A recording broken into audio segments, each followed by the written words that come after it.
Hey everybody, Tim here with the Cosplay Corner, and here's another one of Tim's tips. I don't take credit for any of these tips.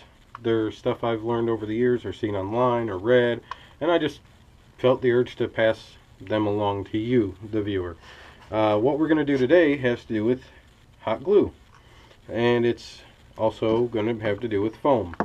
What we're going to do is clean up hot glue seams on foam when you make the two pieces together and you get that nasty overflow on it.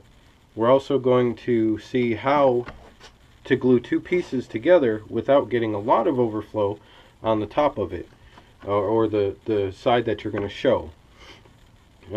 As well as that, we're going to see how you actually bend a piece of foam without having a heat gun or any type of heat really other than hot glue stick.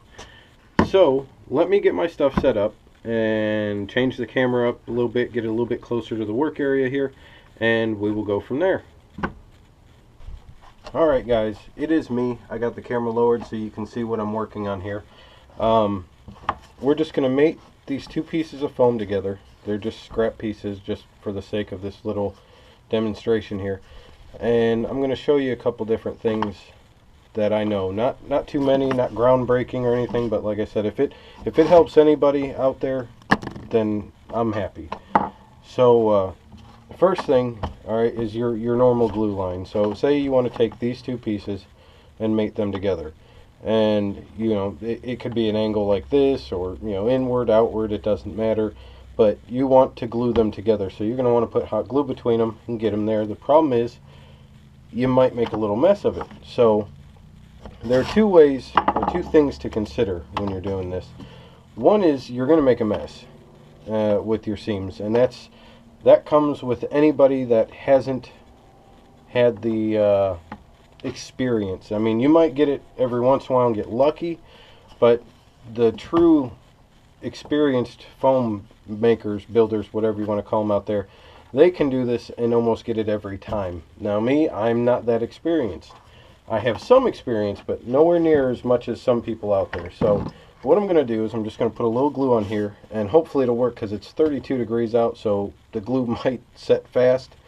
But anyway, we're just going to put a little glue right on here, just like so, okay? Now, with that on there, we're going to just mate the two halves together. Now, you can see right there how it bubbles up. It squishes out a little bit. And it does it not as much on this side, but it's still there. You can see it right there with that little pigtail, the spider web coming off. And once this is dried, or well, not dried, cooled, you know, then you're left with that mess right here.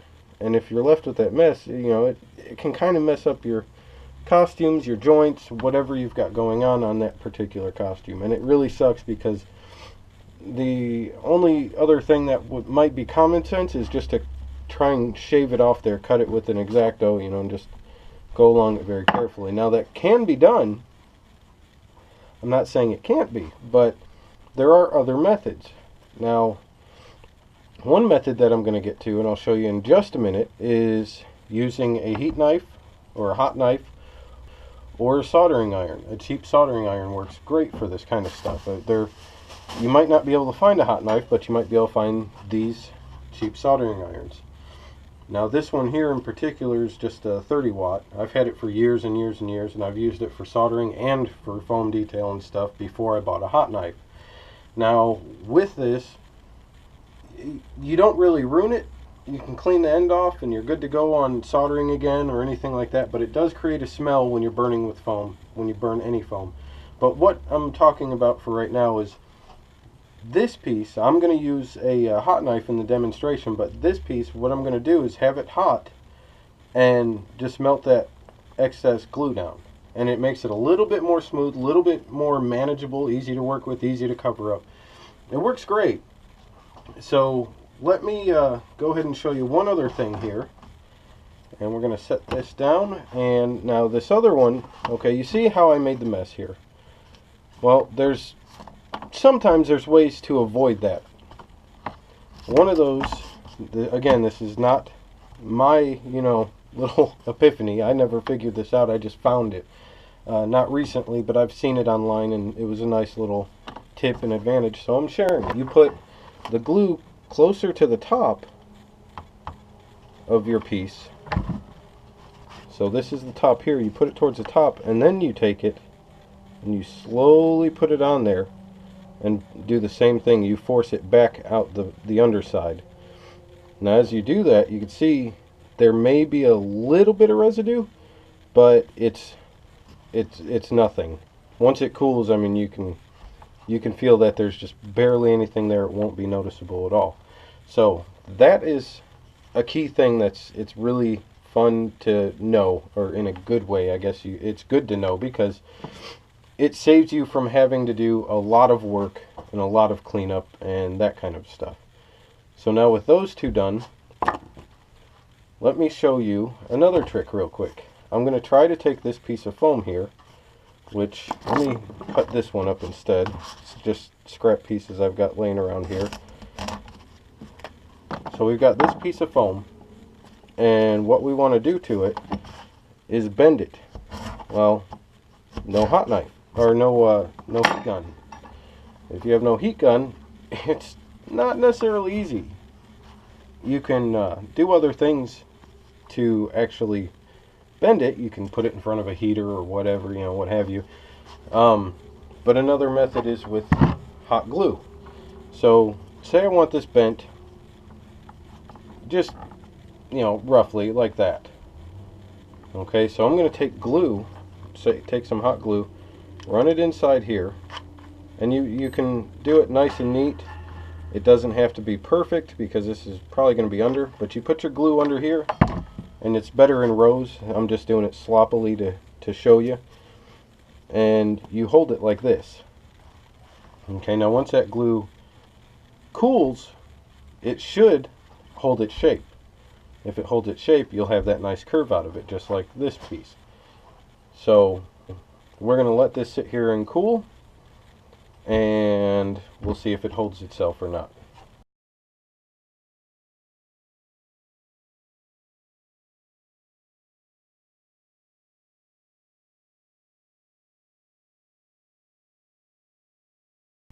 Okay, so now if we let go of this, we should have a nice curve in it. See? Now it's not completely cooled, that's why the curve is coming back out of it. But as you can see, it holds the curve just fine. And once that glue is completely cooled, it'll actually keep that curve very well, and it won't want it to come back out because the glue shape is now hardened. So let me go ahead and get my hot knife ready, or my wood burning tools, what it actually is. Let me get that ready, and I will show you how to clean up this seam. Okay guys, so we've got this messy piece of glue right here, and we want to get rid of that overflow. Now you cannot eliminate it entirely, but you can get it down pretty good. So what you want to do is take your soldering iron or hot knife or wood burning tool, whatever. You get it ready, get it all plugged up and hot and nice and ready to go. And on my particular one right now, I've got a calligraphy tip on it, I believe it's called. And I use this one for this type of thing because it's got this nice little flat edge with a pointed end to get into smaller spots and crevices. So what you do is you take this and make sure it's hot enough before you start anything. Which you can see there, it's pretty warm. So you take this and you're going to run it over top of this glue here. And what it'll do is it'll kind of smoothen it out, it'll remelt it and get it leveled with the foam piece. And it don't take much to get it going because, I mean, after all, it is just hot glue. And these guns can be screaming hot, or these wood burning tools can be screaming hot. So it won't take much at all to do it. Now you have to be careful when you're doing this kind of thing because you can start screwing up the foam. You don't want too much of a burn spot on it or anything like that. But yeah, once you get it nice and smooth, or at least close, which is a lot easier to cover up than them unsightly mountains of glue, you're going to end up with something like this. Now, I don't know if it'll show in the video, but it's a heck of a lot smoother than what it was. And it's a heck of a lot easier to cover up. And it helps that bond that much better on the surface there, because now there's glue spread all across it, not just coming up out of the joint, which will ensure it to be even stronger of a connection of a mating surface there than before. So there you have it, guys. We've got a nice clean seam now, no unsightly mountain of glue across the top of it. We've also got a nice clean seam with barely any glue showing whatsoever, which again, if you take your soldering iron, hot knife, what have you, and you run it right across that, you can get that gone too. That simple. Now, one thing you'll have to be careful when you're doing this is because you will start burning it like that, and you don't want those kind of seams. They're not bad, but it starts digging into the foam and it starts looking really bad. And you can cover those up. An easy way to do that is just to take some more hot glue. Here's some little scraps of glue that fell out of the glue gun, and if you just take it and run it right across the hot glue, you can kind of use the hot glue as a filler and a bonding agent, which will then help clean up your dents and holes and seams and kind of smoothen everything out for you nice and neat. See, now it looks hideous, I'm sure, on this camera, but in reality, there's, on this side anyway, there's no holes. Even in the seam there's no real holes. There is on this side. I didn't cover that up, but right here where I just added more hot glue, it's perfectly smooth. So that is the tip for the day. Thank you for watching, and if there's anything that you have questions with that you'd like me to check on or see if I can share my wisdom about, or if you have any other tips that you'd like to share, if you'd like to share your builds, your pictures and all that stuff, feel free to post them on the Cosplay Corners Facebook page. We're more than happy to have all your pictures on there. I'm trying to build a community up by doing this that will help and support other cosplayers, and without you guys we can't do that. So thanks for watching, and I will see you next time.